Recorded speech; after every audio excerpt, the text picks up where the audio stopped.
Hello दोस्तों, कैसे हो सभी। आप सभी का स्वागत है बिट्टा मैथ्स एकेडमी के ई लर्निंग प्लेटफॉर्म पे। तो आशा करता हूँ आप सभी की पढ़ाई अच्छी चल रही होगी और आप सभी अच्छे होंगे।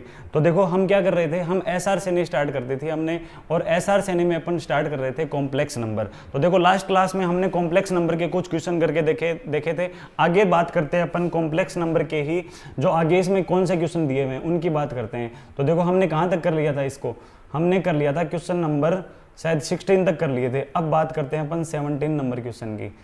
तो 17 नंबर क्वेश्चन आपके पास किस तरीके से गिवन है। 17 नंबर क्वेश्चन में आपके पास दिया हुआ है कि यदि तीन कॉम्प्लेक्स नंबर क्या हो, समांतर श्रेणी में हो।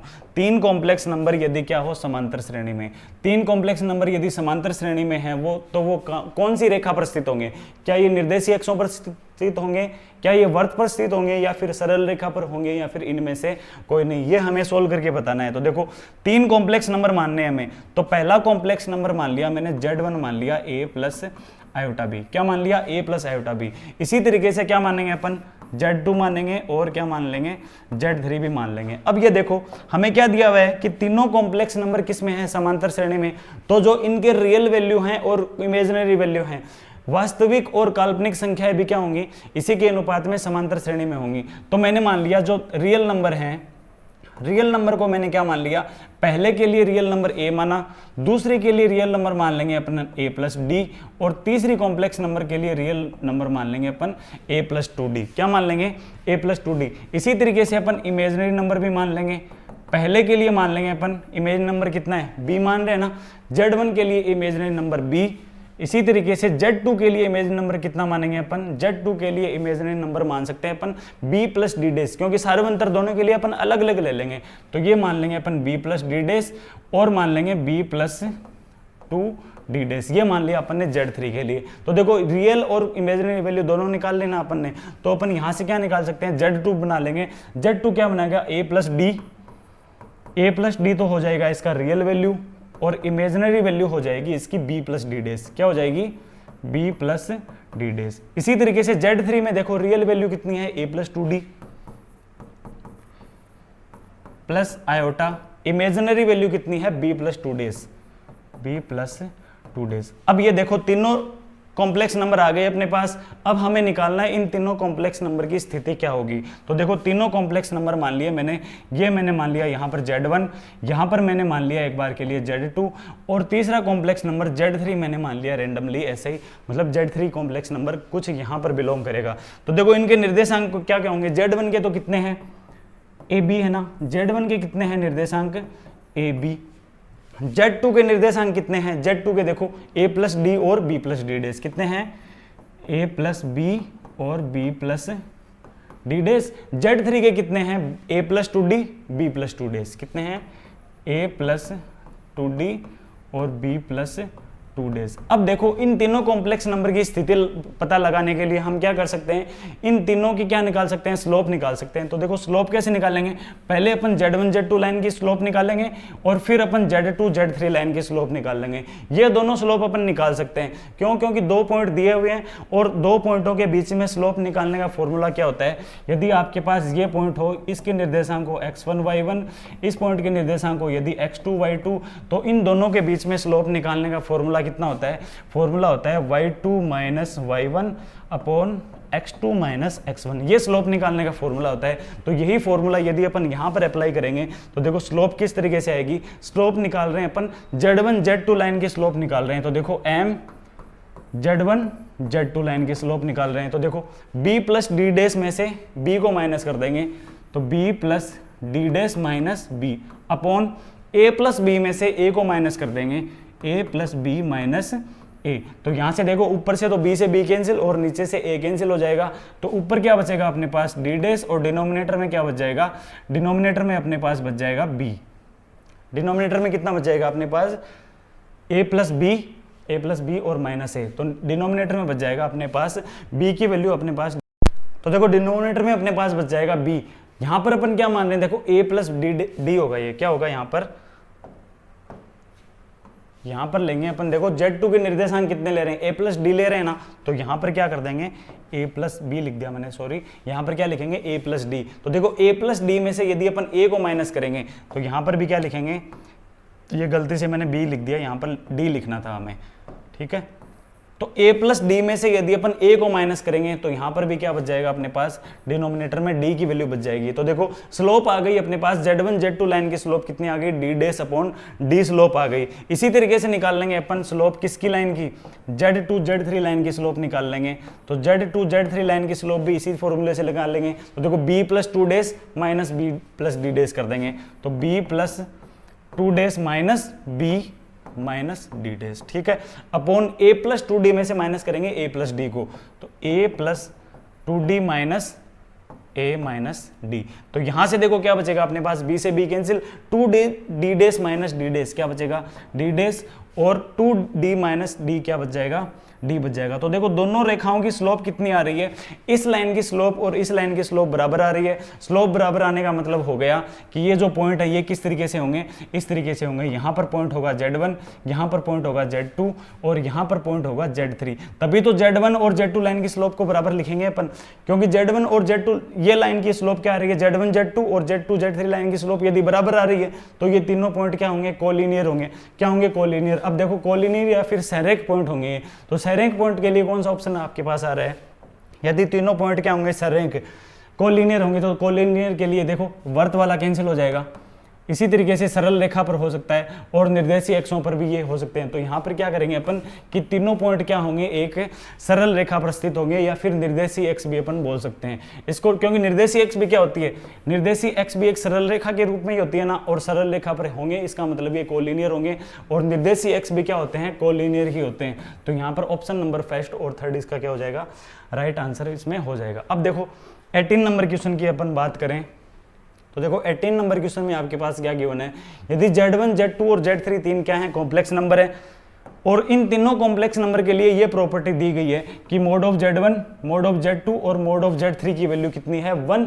इसके साथ साथ इसकी वैल्यू भी कितनी दे रखी है, इसने 1 के बराबर दे रखी है। तो हमें ये वैल्यू निकालनी है कि Z1 Z2 Z3 तीनों को जोड़ के इसका यदि मॉडुलस निकालें तो उसकी वैल्यू कितनी आएगी, ये हमें निकालना है। तो देखो यहाँ पर देखते हैं अपन कि जो मोड ऑफ Z1 है ये किसके बराबर है, ये 1 के बराबर है। तो एक प्रॉपर्टी हम जानते हैं कि यदि किसी कॉम्प्लेक्स नंबर का मोड यदि 1 के बराबर हो, किसी भी कॉम्प्लेक्स का मोड यदि 1 के बराबर हो, तो उसका जो निकालते हैं अपन 1/z निकालते हैं, इसका रेसिप्रोकल निकालते हैं। इसका रेसिप्रोकल किसके बराबर आता है, ये इसके कॉन्जुगेट के बराबर आता है। किसके बराबर आता है, ये इसी के कॉन्जुगेट के बराबर आता है। तो देखो यहाँ पर देखो Z1 का मोड कितना है, 1 के बराबर, तो Z1 का जो रेसिप्रोकल है वो किसके बराबर आएगा, वो इसी Z1 के कॉन्जुगेट के बराबर आएगा। ये प्रॉपर्टी अपन यहाँ पर अप्लाई कर देंगे। इसी तरीके से निकाल सकते हैं अपन Z2 भी यदि 1 के बराबर है, Z2 का मोड भी यदि 1 के बराबर है, तो क्या कर सकते हैं अपन कि Z2 का रेसिप्रोकल भी किसके बराबर आएगा, Z2 के कॉन्जुगेट के बराबर। और यदि Z3 का मोड भी यदि 1 के बराबर हो तो Z3 का रेसिप्रोकल भी क्या आएगा, Z3 के कॉन्जुगेट के बराबर रहेगा। ठीक है, ये हमने निकाल लिया। तो देखो हमें निकालना क्या है, Z1 plus Z2 plus Z3 का मोड निकालना है। तो यहां से देखो आपके पास 1/Z1 plus 1/Z2 plus 1/Z3, इसकी वैल्यू ये पुट कर देंगे। देखो 1/Z1,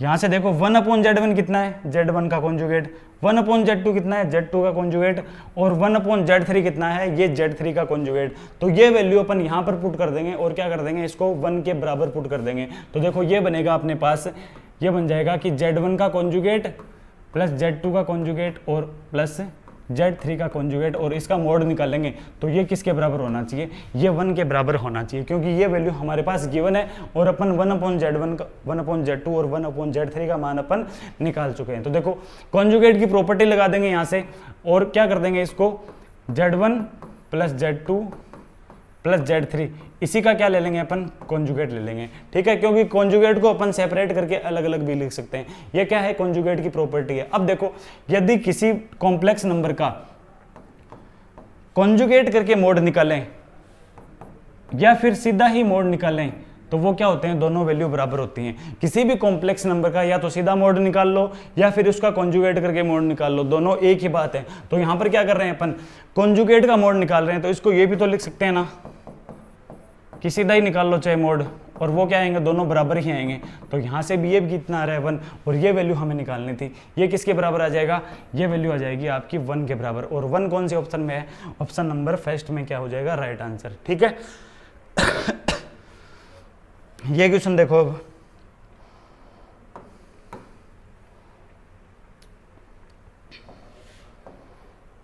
इसमें क्या गिवन है, यदि आपके पास ये कंडीशन दी हुई है कि Z1 minus Z3 upon Z2 minus Z3 ये किसके बराबर है, 1 माइनस आयोटा रूट 3/2 को संतुष्ट करने वाली सम्मिश्र संख्याएं Z1 Z2 Z3 एक त्रिभुज के शीर्ष हैं, तो वह त्रिभुज कौन सा होगा। तो देखो ये Z1 Z2 Z3 ये क्या है, Z1 Z2 Z3 ये क्या है, किसी भी त्रिभुज के क्या हैं, शीर्ष हैं। तो हमें क्या निकालना है, यदि ये कंडीशन सेटिस्फाई होगी तो हमें निकालना है कि ये त्रिभुज जो बन रहा है ये कौन सा त्रिभुज बनेगा। तो देखो इस प्रॉपर्टी को सॉल्व करते हैं अपन। इस प्रॉपर्टी को सॉल्व करने के लिए क्या करेंगे अपन, Z1 minus Z3 upon Z1 minus Z2 minus Z3, Z2 minus Z3 ये दिया हुआ है। और ये किसके बराबर है, 1 माइनस, इसको अपन ये भी लिख सकते हैं 1/2 माइनस आयोटा रूट 3/2। ये क्या है, एक कॉम्प्लेक्स नंबर ही तो है, ये कॉम्प्लेक्स नंबर है। यदि अपन इस कॉम्प्लेक्स नंबर का दोनों तरफ मोड ले लें, क्या ले लें, इन दोनों कॉम्प्लेक्स मतलब दोनों तरफ हमने मोड ले लिया, तो देखो इसका मोड क्या हो जाएगा, मोड को क्या कर देंगे अपन, सेपरेट कर देंगे ना। तो देखो Z1 माइनस Z3 का mode upon Z2 minus Z3 का मोड को सेपरेट कर दिया।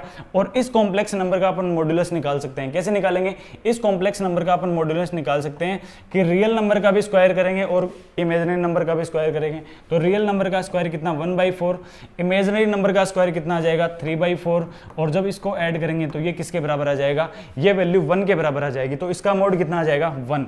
अब देखो क्रॉस मल्टीप्लाई कर देंगे यहाँ से, तो एक प्रॉपर्टी आ गई अपने पास कि mod of Z1 minus Z3 का मोड किसके बराबर हो जाएगा, ये हो जाएगा mode of Z2 minus Z3 के।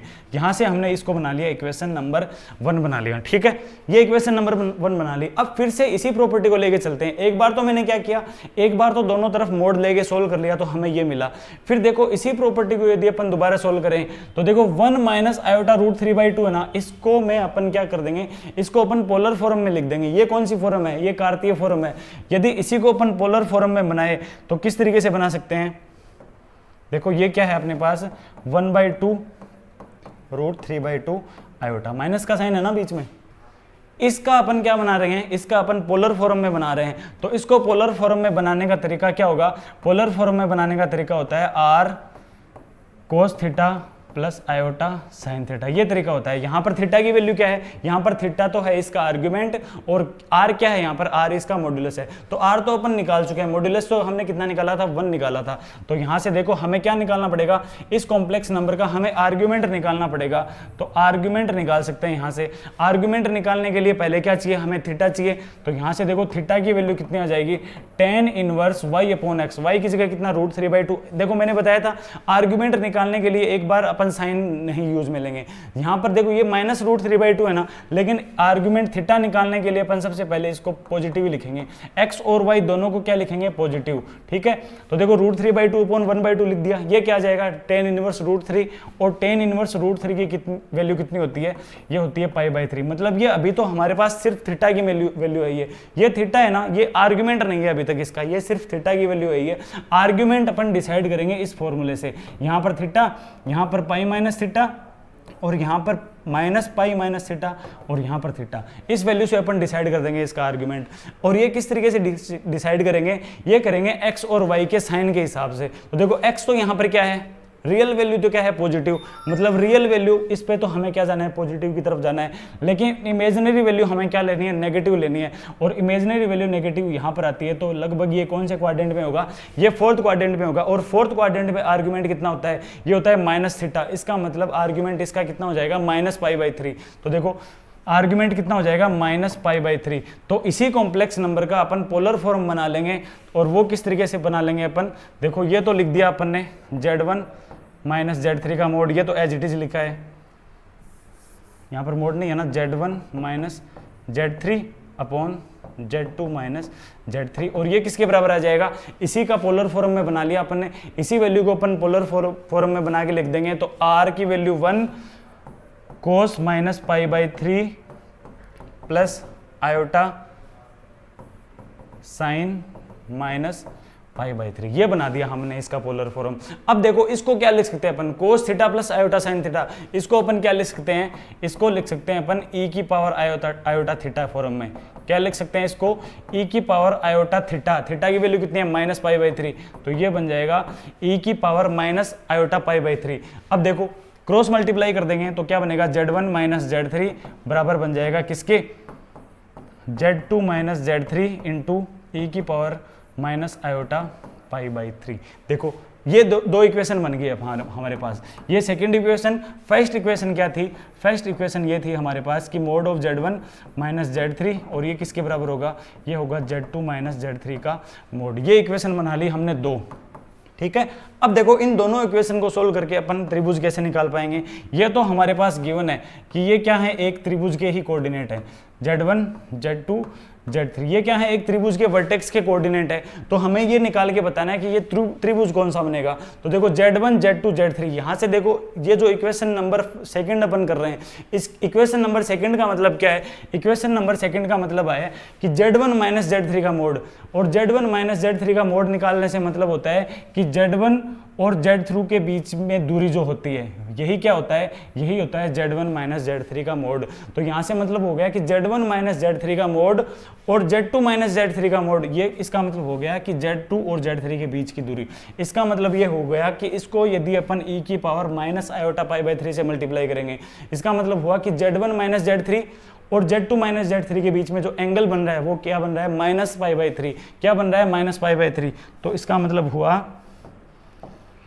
कि Z1 माइनस Z3 से चलना स्टार्ट करेंगे अपन और Z2 माइनस Z3 के तक जाएंगे, तब एंगल क्या बनाएंगे, पाई बाई 3 बनाएंगे। माइनस का साइन का मतलब हुआ कि अपन घूमेंगे, देखो एंटी क्लॉकवाइज, एंटी क्लॉकवाइज ऐसे ही तो घूमते हैं, एंटी क्लॉकवाइज ऐसे और क्लॉकवाइज घूमते हैं अपन ऐसे, ठीक है। माइनस का साइन का मतलब हुआ हमें किस एंगल में जाना है, हमें एंटी क्लॉकवाइज घूमना है। तो देखो एंटी क्लॉकवाइज घूम लिया अपन, और यहाँ से देखो इनके बीच में एंगल कितना बन रहा है, ये एंगल बन रहा है पाई बाई 3, ठीक है। तो देखो इक्वेशन नंबर सेकंड का मतलब हमने निकाल लिया कि Z1 माइनस Z3 और इस लाइन के बीच में एंगल कितना बनेगा, पाई बाई 3 का एंगल बनेगा। इक्वेशन नंबर फर्स्ट का मतलब हो गया कि यदि mode of Z1 minus Z3 है, क्या है, mod of Z1 minus Z3 और mode of Z2 minus Z3, इनका यदि मोड बराबर है, इसका मतलब ये दोनों वैल्यू, इन दोनों के बीच की जो दूरी है ना, वो भी क्या होगी, बराबर होगी। क्या होगी, इन दोनों के बीच की दूरी, ये दूरी और ये दूरी दोनों क्या होंगी, बराबर। तो देखो हमें ये पता लग गया कि इन दोनों रेखाओं के बीच में कोण बनेगा पाई बाई 3, दूरी होगी बराबर। और ये सिर्फ किस कंडीशन में हो सकती है, ये सिर्फ आपके पास समबाहु कंडीशन में हो सकती है, यदि ये त्रिभुज कौन सा बने, समबाहु त्रिभुज बने। क्यों, क्योंकि देखो दो रेखाएं यदि समान है, दो रेखाएं यदि समान है और उन दोनों के बीच में कोण पाई बाई 3 बन रहा है, मतलब पाई बाई 3 का मतलब होता है 60 डिग्री का कोण बन रहा है, तो ये कंडीशन होती है सिर्फ समबाहु त्रिभुज में। तो इसका राइट आंसर भी क्या हो जाएगा, इसका राइट आंसर भी हो जाएगा समबाहु त्रिभुज बनेगा। ये कौन सा बनेगा, ऑप्शन नंबर 3 इसका राइट आंसर हो जाएगा, ठीक है। आगे देखते हैं, आगे है आपके पास किसी कॉम्प्लेक्स नंबर Z1 Z2 के लिए मोड ऑफ Z1 तो है 12 के बराबर, और ये वैल्यू किसके बराबर है, 5 के बराबर। तो हमें निकालना है mod of Z1 minus Z2 का मिनिमम वैल्यू हमें निकाल के बतानी है। तो देखो कैसे करेंगे, यहां से देखो मोड ऑफ Z1 तो क्या है, ये तो है 12 के बराबर, तो इसमें तो हमें कुछ सोल्व करने की जरूरत है नहीं, इसको थोड़ा सोल्व करके लिख लेते हैं अपन। तो देखो मोड ऑफ Z2, इसमें माइनस यदि अपन कॉमन ले लेंगे तो ये बन जाएगा 3 + 4 आयोटा, और ये किसके बराबर है, ये वैल्यू है 5 के बराबर। तो देखो इस मोड को अपन ओपन कर सकते हैं क्या, इसको अपन किस आधार पर मोड ओपन करेंगे, हमने एक प्रॉपर्टी सीखी थी कि mod of Z1 minus Z2 का मान लेस देन इक्वल टू होता है किससे, ये होता है mod of Z1 plus mode of Z2 से। ये हमने प्रॉपर्टी सीखी थी कि mod of Z1 minus Z2 का मान लेस देन होता है mod of Z1 plus mode of Z2 के। तो यहाँ से देखो ये तो क्या कर रहे हैं, Z1 की जगह बिहेव करेगा और ये करेगा Z2 की तरह बिहेव करेगा। तो यहाँ से देखो, यहाँ से अपन निकाल सकते हैं ना कि ये वैल्यू अपन इनको मोड को भी सेपरेट करके लिख सकते हैं। तो यहाँ से बन जाएगा देखो मोड ऑफ Z2, प्लस का साइन है ना, प्लस का साइन मोड ऑफ Z2, और Z2 की वैल्यू कितनी है, यहाँ से देखो 3 + 4 आयोटा, 3 + 4 आयोटा। अब साइन कौन सा लग जाएगा, अब साइन लग जाएगा लेस देन का, तो यहाँ से लेस देन हो जाएगा 5, ठीक है। Mod of Z2 plus 3 + 4 iota का मोड निकाल सकते हैं ना, 3 + 4 आयोटा का मोड कितना आएगा, देखो 9 + 16, 9 + 16 कितने किसके बराबर हो जाएगा, ये हो जाएगा इसकी वैल्यू 5 और ये हो जाएगा 5 के बराबर। तो देखो mode of Z2 less than किसके आ जाएगा, मोड ऑफ Z2 की वैल्यू आ जाएगी लेस देन 0, किसके आ जाएगी, मोड ऑफ Z2 की वैल्यू लेस देन 0 आ जाएगी।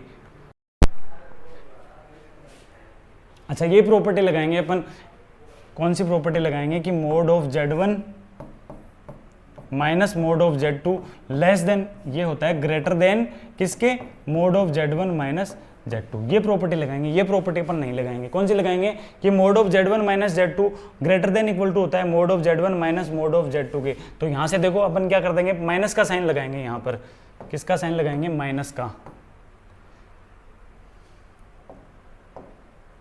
फिर से देख लेते हैं, ये माइनस का साइन, ये माइनस का साइन, तभी ये लेस देन इक्वल टू होगा, क्या होगा, तभी ये लेस देन इक्वल टू होगा और साइन लगेगा माइनस का। तो ये 5 इधर जाके क्या बन जाएगा, ये बन जाएगा 10, मतलब मोड ऑफ Z2 की वैल्यू क्या हो जाएगी, लेस देन 10 हो जाएगी। और मोड ऑफ Z1 की वैल्यू आपके पास दी गई है, ये 12 के बराबर है। तो यहाँ से हमें क्या निकालना है, mod of Z1 minus mod of Z2 की वैल्यू निकालनी है। और इसका फॉर्मूला कितना होता है, इसका फॉर्मूला होता है, यदि mode of Z1 minus Z2 हमें निकालना हो तो ये होता है mod of Z1 minus mod of Z2, इसका मोड लगा देते हैं और ये लेस देन इक्वल टू होता है mod of Z1 plus mode of Z2 के। ये प्रॉपर्टी आपको याद रखनी है।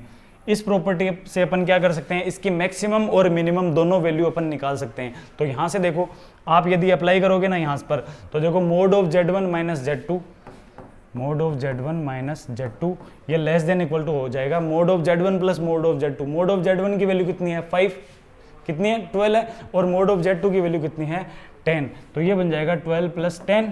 और यहाँ पर देखो Z1 की वैल्यू कितनी, 12 माइनस Z2 की वैल्यू कितनी, 10, और इसका भी क्या ले लेंगे, मोड, और बीच में साइन लगा देंगे लेस देन इक्वल टू का। तो यहाँ से तो ये तो हो जाएगा 2 less than mode of Z1 minus Z2 less than हो जाएगा 22। तो हमने दोनों वैल्यू निकाल ली, मैक्सिमम भी निकाल ली और मिनिमम भी निकाल ली। तो इसकी मैक्सिमम वैल्यू तो कितनी होगी, 22, मिनिमम वैल्यू कितनी होगी, 2। तो इसने पूछी कौन सी है, इसने पूछा है हमें इसकी मिनिमम वैल्यू, तो मिनिमम वैल्यू कितनी हो जाएगी इसकी, 2। और यदि इसमें मैक्सिमम पूछता तो मैक्सिमम हम बता देते कितनी, 22, मतलब मैक्सिमम वैल्यू तो इसकी 22 हो जाएगी और मिनिमम वैल्यू हो जाएगी इसकी 2 के बराबर।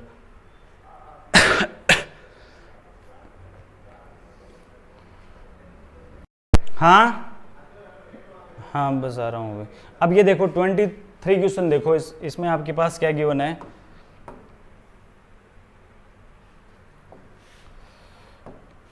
क्वेश्चन देखो, यदि आपके पास दो कॉम्प्लेक्स नंबर Z और W को कॉम्प्लेक्स नंबर है, इसमें दिया हुआ है कि mod of Z1 less than 1 है और मोड ऑफ W भी क्या है, लेस देन 1। तो अपन क्या मान लेंगे, Z को मान लेंगे अपन a plus iota b complex number मान लिया, और W को मान सकते हैं अपन c प्लस आयोटा d। ये अपन ने कॉम्प्लेक्स नंबर मान लिए Z और W के, ठीक है। यहाँ से हमें क्या निकालना है कि ये वैल्यू भी इसने दी हुई है, तो इसमें Z की वैल्यू निकाल के बतानी है कि Z की वैल्यू कितनी होगी। तो देखो अपन क्या निकाल लेंगे, यहाँ से Z प्लस आयोटा W निकाल सकते हैं। तो Z प्लस आयोटा W ये किसके बराबर होगा, Z की वैल्यू कितनी है, a प्लस आयोटा b ना। तो Z की value a plus iota b plus iota W की वैल्यू कितनी है, c plus iota d, c plus iota d। तो यहाँ से देखो ये आ जाएगा Z प्लस आयोटा W किसके बराबर आ जाएगा, अपन कर लेंगे रियल नंबर को एक तरफ कर लेंगे और इमेजिनरी नंबर को अपन एक तरफ सेपरेट कर लेंगे। तो ये बन जाएगा a plus iota b plus iota c, iota square बन जाएगा माइनस d, ठीक है। यहाँ से देखो Z प्लस आयोटा W आ जाएगा आपके पास कितना, ये आ जाएगा a माइनस d, क्योंकि ये रियल वैल्यू है दोनों, तो a minus d plus iota b plus c, ठीक है। ये आपके पास आ गया Z प्लस आयोटा W की वैल्यू, और हमें इसका क्या निकालना है, मोड निकालना है। तो इसका मोड कितना आ जाएगा, Z प्लस आयोटा W का मोड आ जाएगा आपके पास, रियल नंबर का स्क्वायर कर देंगे और इमेजिनरी नंबर का भी स्क्वायर कर देंगे। तो ये बन जाएगा a माइनस d का square plus b plus c का स्क्वायर, ठीक है। यहाँ से देखो फिर निकाल लेंगे अपन Z माइनस आयोटा W का कॉन्जुगेट, पहले निकाल लेंगे अपन W का कॉन्जुगेट। तो देखो ये बनेगा Z माइनस आयोटा W का कॉन्जुगेट, इसको निकालना है हमें। तो Z की वैल्यू हो गई a प्लस आयोटा b, फिर माइनस आयोटा W का कॉन्जुगेट कितना होगा, W यदि c प्लस आयोटा d है तो इसका कॉन्जुगेट कितना हो जाएगा, c माइनस आयोटा d, ठीक है। फिर देखो इसको सोल्व करेंगे तो देखो रियल वैल्यू तो एक तरफ कर लेंगे, a plus iota b minus iota c, ये माइनस आयोटा स्क्वायर बन जाएगा प्लस का d।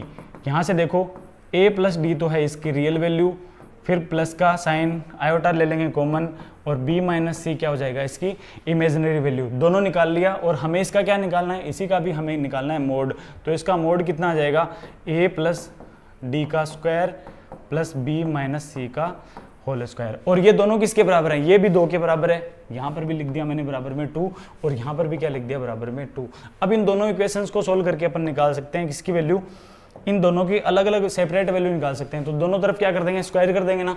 तो यहाँ से देखो स्क्वायर करने पर हमें क्या मिल जाएगा, a प्लस डी का square plus b minus C का स्क्वायर, और ये बराबर हो जाएगा किसके, 4 के। और यहाँ से भी कर लेंगे a माइनस डी का square plus b plus C का स्क्वायर, ये भी किसके बराबर, 4 के। मतलब दोनों वैल्यू बराबर आ रही हैं 4, तो क्या इन दोनों को भी अपन बराबर रख सकते हैं ना। इन दोनों को यदि अपन बराबर करेंगे तो यहाँ से होल स्क्वायर ओपन कर लेंगे, इसका ये बनेगा a square plus D square plus 2ad। b minus C का होल स्क्वायर क्या बन जाएगा, b square plus C square minus 2bc। a minus D का होल स्क्वायर क्या बनेगा, a square plus D square minus 2ad plus b plus C का whole square बन जाएगा b square plus C square plus 2bc। ठीक है, इन दोनों के होल स्क्वायर को खोल लिया और दोनों को क्या कर दिया, बराबर का साइन लगा के पुट कर दिया। यहाँ पर देखो अपन इक्वल टू का साइन लगा लेंगे,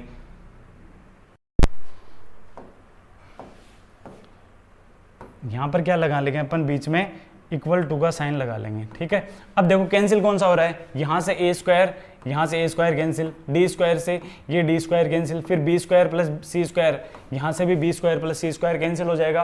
अब देखो 2ad इधर है और माइनस 2ad इधर है, मतलब इधर आके क्या बन जाएगा, 4ad। यहाँ पर माइनस 2bc और यहाँ पर प्लस 2bc, ये इधर जाएगा तो क्या बन जाएगा, 4bc। यहाँ से देखो 4 से ये 4 कैंसिल, ad और bc की वैल्यू क्या आ जाएगी, बराबर। यदि ad और bc की दोनों वैल्यू बराबर आ जाएंगी तो यहाँ से अपन निकाल सकते हैं ad और bc दोनों बराबर आने की कंडीशन में z किसके बराबर हो जाएगा, z की वैल्यू हो जाएगी 1 और -1। क्या हो जाएगी, 1 और -1 हो जाएगी, या तो 1 होगी या फिर क्या होगी, -1। ठीक है, अब देखो नेक्स्ट क्वेश्चन देखते हैं अपन, क्वेश्चन नंबर 25। क्वेश्चन नंबर 25 में आपके पास क्या गिवन है, Z1 और Z2 दो कॉम्प्लेक्स नंबर हैं। Z1 कॉम्प्लेक्स नंबर है a प्लस आयोटा b, और Z2 कॉम्प्लेक्स नंबर है आपके पास कितना, Z2 कॉम्प्लेक्स नंबर है आपके पास a minus C plus iota d, कितना है, c प्लस आयोटा d। तो यहाँ से देखो Z1 complex number a plus iota b, Z2 complex number है c प्लस आयोटा d, और यहाँ से हमें क्या निकालना है कि Z1 और Z2 का मोड भी किसके बराबर है, 1 के बराबर। Real value of Z1 Z bar Z2 का कॉन्जुगेट ये भी 0 के बराबर। मतलब ये सारी कंडीशन हमें दी गई है कि Z1 और Z2 को अपन इस तरीके से मानेंगे ताकि ये सारी कंडीशन क्या रहें, फॉलो हो जाएं। ठीक है, तो यहाँ से देखो इसको किस तरीके से करेंगे अपन, W1 किसके बराबर है, a प्लस आयोटा सी, और W2 किसके बराबर है, b प्लस आयोटा डी। के लिए हमें ये वैल्यू सोल्व करके बतानी है। तो देखो अगर a प्लस आयोटा बी और c प्लस आयोटा डी से करेंगे ना तो ये क्वेश्चन बहुत ज़्यादा लेंदी होगा। तो यहाँ से अपन क्या करेंगे, थोड़ा इसमें शॉर्टकट मेथड लगा के देखेंगे, और शॉर्टकट मेथड किस तरीके से लगाएंगे अपन, Z1 और Z2 कॉम्प्लेक्स नंबर को अपन अपने हिसाब से मान लेंगे। तो देखो Z1 को मान लिया अपन ने किसके बराबर, 1 के बराबर। वो अपन इस तरीके से मानेंगे ताकि Z1 और Z2 का मोड किसके बराबर आना चाहिए, ये 1 के बराबर आना चाहिए, और इन ये कंडीशन भी, दोनों कंडीशन क्या होनी चाहिए, ये दोनों कंडीशन सेटिस्फाई हो। इस तरीके से अपन क्या मानेंगे, Z1 और Z2 की वैल्यू अपन एज्यूम कर लेंगे। तो देखो Z1 को हमने क्या मान लिया, Z1 को मान लिया 1 के बराबर, और Z2 को मान लिया अपन ने आयोटा के बराबर। अब देखो Z1 का मोड कितना आ रहा है, 1 ही आ रहा है ना, 1 का मोड कितना होगा, 1 ही होगा, और आयोटा का मोड भी किसके बराबर होगा, 1 के बराबर। मतलब पहली कंडीशन सेटिस्फाई हो रही है। फिर देखते हैं ये सेकंड कंडीशन सेटिस्फाई होगी क्या। तो देखो Z1 और Z2 का कॉन्जुगेट, इन दोनों को मल्टीप्लाई करने पर जो रियल वैल्यू आएगी क्या वो 0 आ रही है। तो देखते हैं Z1 और Z2 का कॉन्जुगेट को मल्टीप्लाई करो, Z1 कितना है 1, Z2 का कॉन्जुगेट मतलब आयोटा का कॉन्जुगेट कितना होगा, माइनस आयोटा। तो ये क्या बना, माइनस आयोटा ही बना। माइनस आयोटा में रियल वैल्यू कितनी आ रही है, 0 आ रही है। तो देखो इसको 0 माइनस आयोटा लिख सकते हैं ना। तो देखो रियल वैल्यू तो है इसकी 0 और इमेजिनरी वैल्यू कितनी है, -1। तो जी हाँ, ये दूसरी प्रॉपर्टी भी इसकी क्या कर रही है, सेटिस्फाई हो रही है। तो अब अपन सोल्व करके देख लेंगे कि W1 बराबर और W2 की वैल्यू निकाल लेंगे। तो देखो सबसे पहले अपन निकालेंगे W1। तो यहाँ से अपन W1 निकालें तो W1 किसके बराबर है, A प्लस आयोटा सी के। तो A B C D इन चारों की वैल्यू हमें चाहिए होंगी यहाँ से, किसकी, A B और C और D इन चारों की वैल्यू हमें निकालनी पड़ेगी। किस हिसाब से निकालेंगे अपन, इन चारों की वैल्यू निकालेंगे अपन Z1 और Z2 जो माना है ना, इस तरीके से अपन A B C D की चारों वैल्यू निकाल लेंगे। तो Z1 को हमने क्या माना था, 1 माना था ना, तो देखो Z1 को यदि अपने 1 माना तो क्या 1 को अपन 1 प्लस आयोटा 0 लिख सकते हैं ना। इसी तरीके से Z2 को हमने क्या माना, आयोटा, और आयोटा को क्या लिख सकते हैं अपन, 0 प्लस आयोटा। तो यहाँ से देखो ये तो क्या है, A, ये B, ये C और ये D। यदि कंपेयर करके देखें तो A की वैल्यू 1 हो जाएगी, B की वैल्यू 0 हो जाएगी, C की वैल्यू 0 हो जाएगी और D की वैल्यू कितनी हो जाएगी, 1 के बराबर। ठीक है, ये चारों वैल्यू हमने निकाल ली। जिस तरीके से अपने Z1 और Z2 माना था ना, उस हिसाब से अपन ये चारों वैल्यू निकाल चुके हैं। अब निकालेंगे अपन W1। तो W1 कितना है, A प्लस आयोटा सी ना, A की वैल्यू कितनी, 1, C की वैल्यू कितनी, 0। तो ये बन जाएगा 1 प्लस 0 आयोटा। W2 की वैल्यू कितनी आ जाएगी, B plus iota D, B की वैल्यू कितनी है, 0 प्लस D की वैल्यू कितनी है, 1। तो ये बन जाएगा W1 और W2। अब देखते हैं अपन इन चारों ऑप्शंस में कौन सी वैल्यू सेटिस्फाई हो रही है। क्या W1 का मोड 1 के बराबर है क्या, W1 हमारे पास कितना आया, W1 हमारे पास आया सिर्फ 1 के बराबर। तो ये 1 क्या हो जाएगा, इसका मोड भी क्या हो जाएगा, 1 के बराबर ही होगा। ठीक है, तो पहली कंडीशन इसमें सेटिस्फाई हो रही है, पहला ऑप्शन इसमें क्या होगा, सही। W2 का मोड 1 के बराबर है क्या, तो W2 कितना है, आयोटा, और आयोटा का मोड भी कितना होता है, 1 ही होता है। तो इसमें सेकंड ऑप्शन भी सही होता है, हो रहा है। ठीक है, थर्ड कंडीशन देखो, W1 और W2 का कॉन्जुगेट निकालना है। W1 मल्टीप्लाई W2 का कॉन्जुगेट, तो W1 कितना है, 1, W2 का कॉन्जुगेट कितना, आयोटा का कॉन्जुगेट कितना हो जाएगा, माइनस आयोटा। तो ये बन जाएगा माइनस आयोटा। क्या माइनस आयोटा को अपन 0 माइनस आयोटा लिख सकते हैं क्या, तो देखो इसमें रियल वैल्यू कितनी आ रही है, 0 ही आ रही है। और हमें यही निकालना था कि real value of W1 W2 का कॉन्जुगेट ये कितना आना चाहिए, 0 के बराबर। तो इसमें थर्ड ऑप्शन भी हो रहा है। तो चारों ही ऑप्शन क्या, इसमें तीनों ऑप्शन सही हो रहे हैं। इसका मतलब राइट आंसर क्या हो जाएगा, इसमें ऑप्शन नंबर 4 राइट आंसर हो जाएगा। ठीक है, आगे क्वेश्चन देखेंगे अपन अपने नेक्स्ट क्लास में।